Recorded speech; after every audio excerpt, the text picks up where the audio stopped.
For years, people looked to one of either two things when setting up their indoor smart trainers. Either one, the best cheap bike trainer, or two, the best bike trainer that money could buy. The answer to the second question was easy. Just remortgage your house and get the most expensive Wahoo or Tacx trainer or smart bike, add a rocker plate, maybe an interactive front wheel riser, some fans, a big screen TV, and a killer desk setup, and $4,000 later, you were riding. But the answer to what a good, cheap option was to getting started on Zwift wasn't so easy.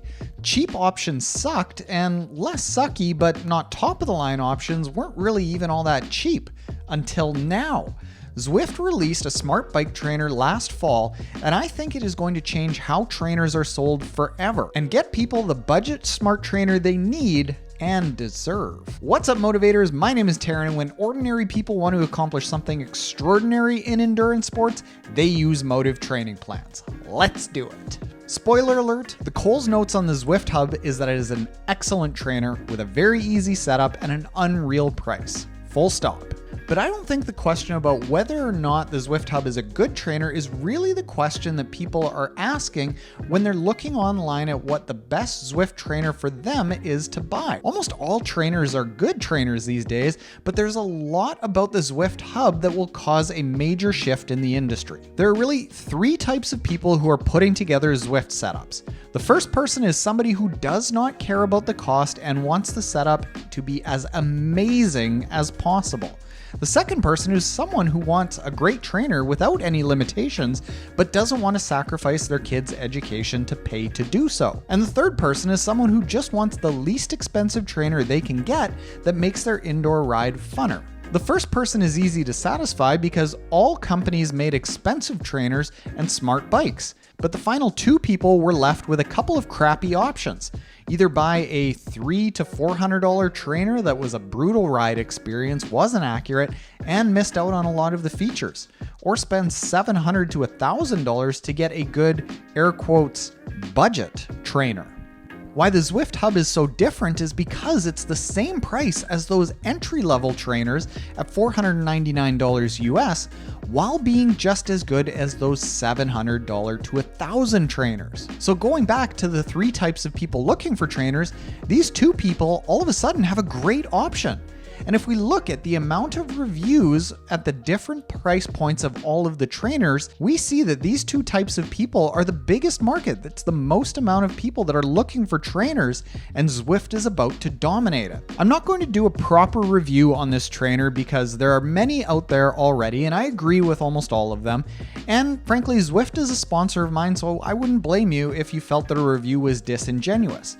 What I will do is give you a basic overview of what you can expect with the Zwift Hub. You can then go and watch all of the reviews that you want, and I think you'll see why it's objectively the clear choice for most people. The elephant in the room is that the Zwift Hub is not a proprietary, newly designed trainer specifically by Zwift. It's a rebrand of the Jet Black trainer, but made a lot more user-friendly. The trainer comes with setup instructions and a product design that's kind of like buying a Nest thermostat. Anyone can put it together correctly because the packaging is so well designed. And to be honest, this matters. A full confession here that I haven't actually shared online. I was riding my previous trainer for 3 years, grinding the hell out of the rear dropout because I didn't use the right through axle spacers. I didn't know it. I kind of just muddled my way through setting it up. This won't happen with the Zwift Hub. Even total beginners to bike trainers will be able to put this together because the packaging is so straightforward. In addition to that, I've probably put together and used 10 bike trainers over the past 8 years, and on average they take about 30 to 45 minutes to set up. I timed it and put together the Zwift Hub in less than 20 minutes. When you first use the Zwift Hub, the experience is also better than most of those other trainers too, because the Zwift Hub communicates with Zwift. Firmware updates and calibrations are automatically sensed and done much more easily. With other trainers, you have to go looking for those updates periodically and remember to do them. When you start getting into riding the trainer, as far as the road feel goes, it's not as realistic as the more expensive trainers because the flywheel is smaller at just over 10 pounds. But here's the thing. The road feel is a bit moot because our contacts at Zwift tell me that 85% of the workouts done on Zwift are done in erg mode, where you just follow along to the workout and the trainer just gives you the resistance necessary for that workout. You don't even feel that road most of the time. So paying for that additional road feel really doesn't make a whole lot of sense. Related to that, the Hub has a top-end power of 1800 watts, a little bit lower than some of the super high-end trainers out there, and a 16-degree max simulated gradient. Again, a little bit smaller than some of the top-end trainers out there.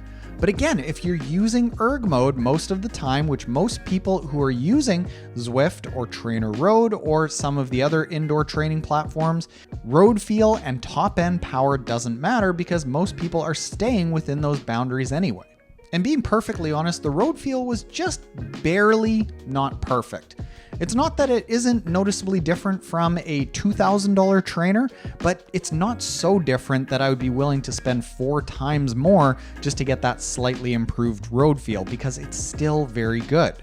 The trainer is light, so it's easy to move around, but it doesn't fold up if that's important to you. It is quiet. Have a listen to this.